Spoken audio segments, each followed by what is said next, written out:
The honorary membership is awarded by council to an individual who has made an outstanding contribution to the association, its members, and the performing arts community in Canada. The recipient of this honour this evening is Toronto-based arts audience member extraordinaire, Barbara Fingerote.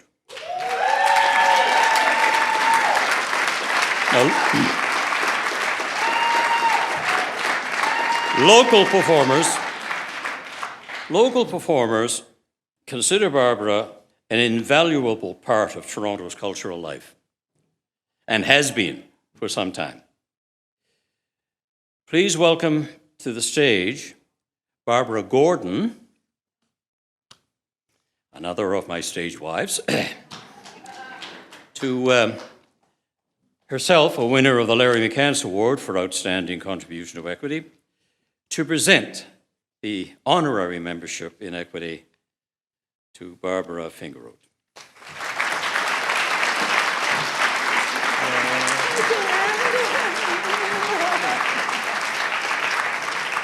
Thank you. It's a great honor and a rare pleasure to be allowed to present Barbara Fingerote with her honorary membership in CAEA. Barbara has, for many of us, been a constant and loyal presence during our careers. So I'm going to quote some of her many, many fans in my remarks here tonight, because people were very eager to talk about her presence in their lives.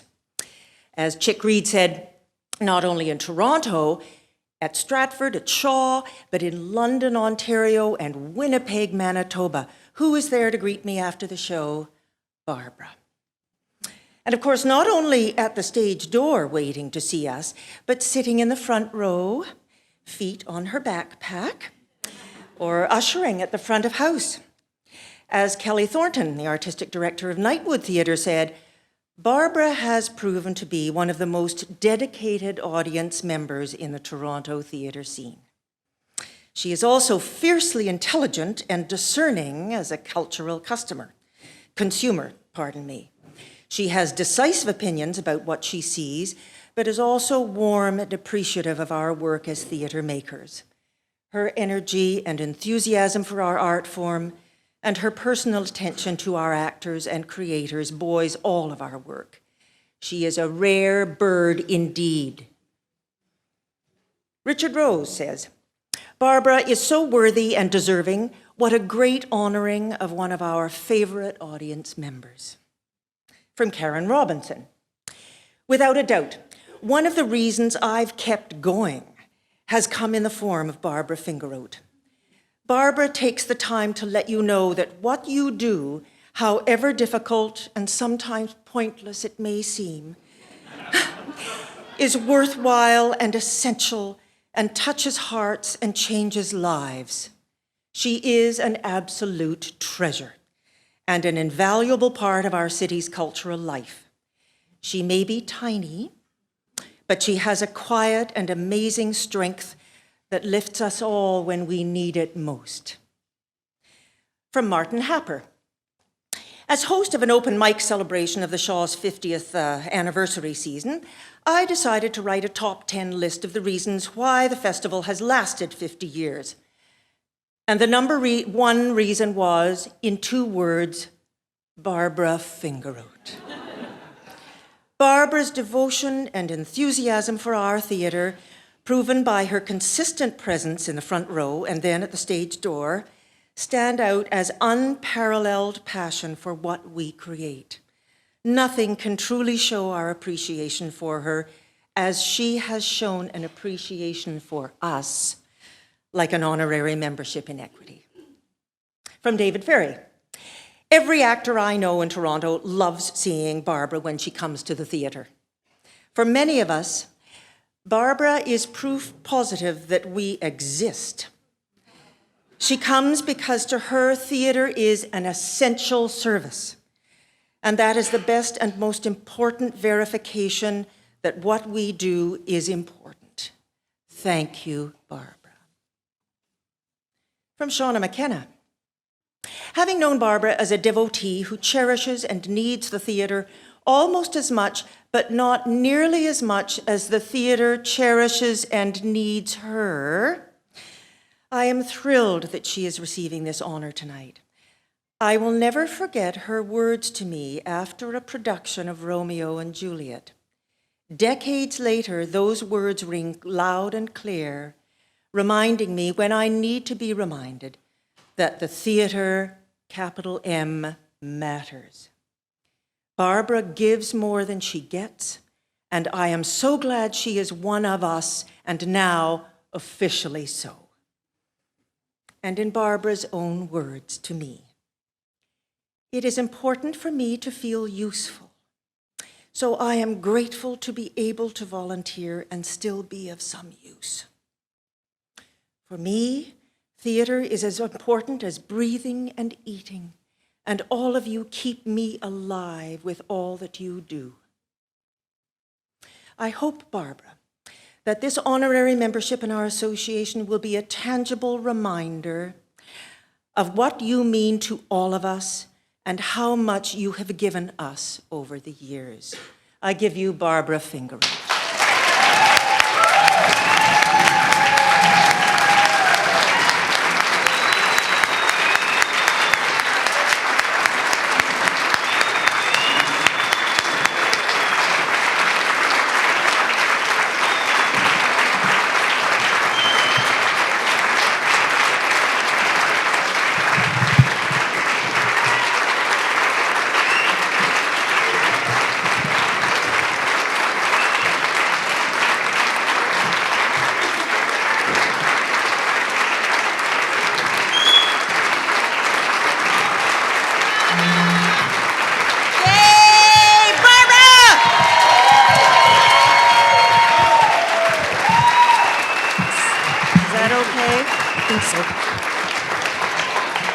I'm going to take this back to the table for you, okay? Thanks.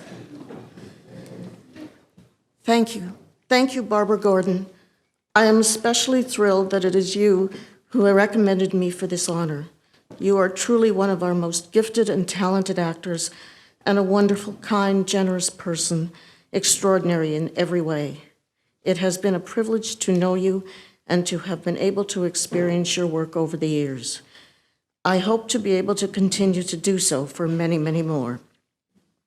Thank you also to those who supported Barbara's recommendation and to the committee for selecting me. Also, thank you to everyone in the theater community. You give your all to us every day and make a difference with everything you do. When I first received Alan's letter advising me of my selection, I had a gazillion overwhelming reactions all at once. I remembered the first time I attended the theater, and although it probably doesn't really matter how accurate my memory is, it gave me the opportunity to reconnect with Camilla Holland, one of the many theater people I've had the pleasure of watching blossom through the years, now general manager at the Royal Manitoba Theatre Centre. She and 3 of her amazing staff were able to confirm that it was indeed Cinderella with Gordon Pinsent, which I had seen so many years ago. Within the same year or so, prior to the run of that show, I had decided I wanted to be a librarian. Years later, at Western, I wrote my master's thesis in library science on performing arts libraries. I remember coming to Toronto to meet with the librarians in the theatre library at Metro Reference as part of my research. I also remembered they suggested I see a play at the Royal Alex while I was here. I was sold a ticket for a seat in the second row of the second balcony. The actors were tiny blurs, and I learned I had vertigo. I spent pretty much the whole show thinking I'd have to get up from that seat at some point. I learned about requesting a front row seat much later, and am grateful for many reasons for that. Inevitably, if I were sitting behind someone, that person would have the tallest torso and the biggest head. And as a non-violent woman, decapitation is just not a viable option for me. I have been fortunate to have had a wonderful 40-plus years working in various kinds of libraries, the final 25 at the law firm McCarthy Tatro. But alas, librarians in the few existing performing arts libraries loved their jobs so much, there wasn't a place for me in any of them. My two passions created a nice balance. I had to find the right answer for my clients, but there is no right answer to theater. Now that I have retired, you may perhaps say that I have become unbalanced. Prior to my attending library school, they were looking for librarians. By the time I was graduated, jobs were scarce. After completing a contract for a Manitoba government department, I ended up finding a job in Toronto. I am rather surprised and definitely pleased that I am still here. Among the many things that I have learned from theater, an important one has been that, although I don't wish them on anyone else, including me, the bad times help us to appreciate the good times. If nothing else, we can compare them and feel grateful to have survived and are thus able to move forward. This comes from the plays and all theater people. You make the good times better and the bad times bearable. Your gifts are ours to keep and use whenever we need them. It was a kind of eureka moment when I realized that I could do my learning and growing in relative privacy. In theater, you don't have the same privacy. By definition, everything you do is in public. That helped to put lots of things into perspective for me. I appreciate you even more for sharing so much of yourselves. You give of yourself so completely. Understanding that has helped to give me more confidence to be me and to take calculated risks from time to time, too. My parents were also instrumental in encouraging me to allow me to be me, but you validated that in more ways than I can count. Please bear with me as I try to articulate a few examples of how all of you, together and individually, have helped me to survive and perhaps thrive. The collaborative nature of theater is perhaps its best strength. It would be remiss of me not to acknowledge the debt of gratitude I owe to Stratford, because without what happened there, I may not have known the joys of what happens here in Toronto or at the Shaw or the Grand, although I hope I would have come to know you anyway. I'd like to mention a few of the people who have made a difference. Without them, I doubt I'd be here today. First is the production of Romeo and Juliet, in which Colin Feore and Shauna McKenna played the title characters. I was going through a particularly difficult time, but I had a ticket and something made me attend the show. It had a profound effect on me. You never know who is in your audience and how you will affect us at any given time. I knew how the play would end, but as I wanted the characters to survive, I realized that I wanted to live and to try to fulfill whatever purpose I might have. I thank them again today for giving me that moment of clarity which continues to sustain me to this day. I also want to acknowledge Richard March. He was an amazing, multi-talented, and wonderful person whose friendship I treasure. He introduced me to many other people, and to some degree, his acceptance of me probably made me, a civilian, okay to know. That's how I got to know people who work in theater in various capacities, and it's from that experience that I started to see shows here in Toronto to see more of their work. Then I saw other people's work in those shows and wanted to see them, and so on, and so on. In my heart, I thank him frequently for opening up this new world, which has become such an important part of my life. Finding out that not-for-profit theaters in Toronto needed volunteers was one of the most significant pieces of information I have ever learned. I thank Duncan McIntosh, then Artistic Director for Theatre Plus Toronto, for opening that door, and everyone else through the years who has allowed me to continue to participate in my small way. I am still not sure that I have found my whole purpose, but surely this has been a good start. I am more than grateful than you'll ever know for these opportunities to give back and show my support. It was at Theatre Plus Toronto where I met Barbara Gordon and the other members of that remarkable company. I was able to see firsthand how collaborative theatre is. When one of our fellow original volunteers, Marie Holowati, was hired as a house manager at the St. Lawrence Centre, I also learned that people who work in theatre don't always get to see the variety of shows that civilians like me do, although I am impressed at how supportive you are of each other, given that your work schedules frequently collide. And it was at a Theatre Plus Toronto show where I met Scott Sunderland then house manager at Tarragon, and learned about volunteer opportunities there. I continue to volunteer there and have been privileged to volunteer at a variety of other theaters over the years. After all of these years of seeing shows, I have come to realize that I don't have to like something to appreciate that it has been done well.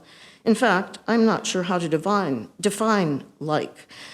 I rather doubt you want everyone attending your shows to have the same reaction, or you just need one person to attend, and what's the fun in that?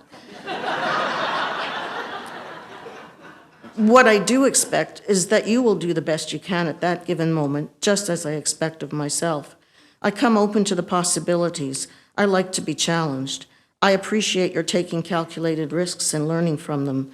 Often we can learn more from what doesn't work than what does work, and that makes us better. And who's to say that a negative reaction doesn't mean you've hit a nerve? I do like my live theater live and find body microphones anathema. I like to make a connection with the characters, and often amplification creates a barrier to that. If you want to use a microphone, I'd rather you be honest about it. Don't hide it and pretend it's not there. And poor diction amplified is just louder garble.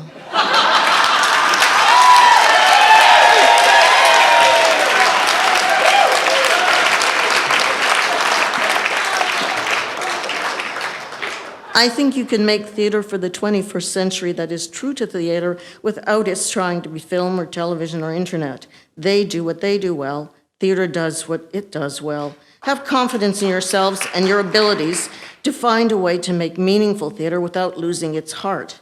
Allow us and future generations to experience it in all its glory.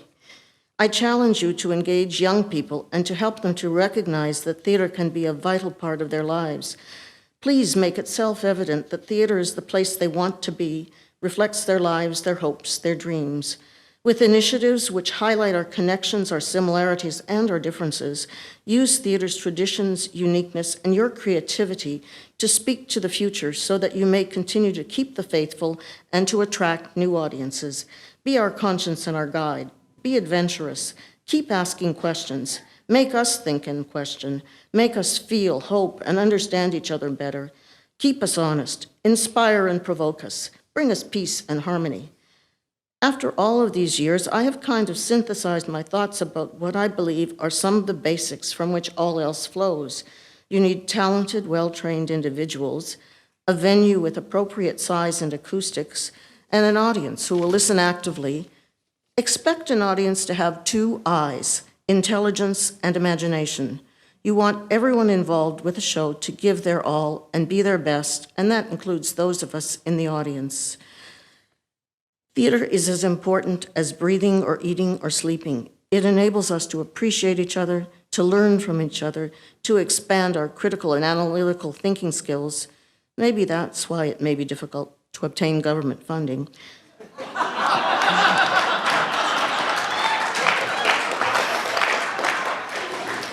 To live fuller, more meaningful lives, to be human in every way. It is a magical universe. I have a gazillion other thoughts I want to share with you, but I'll end with the promise to you that I will do my utmost to live up to your expectations of me.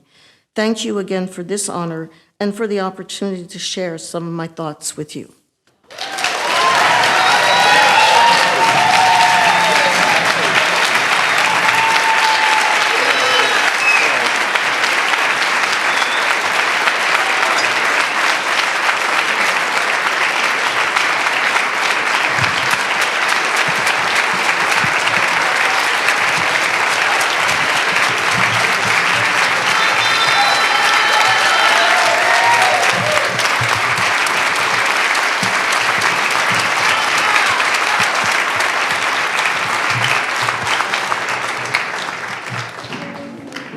Thank you, thank you.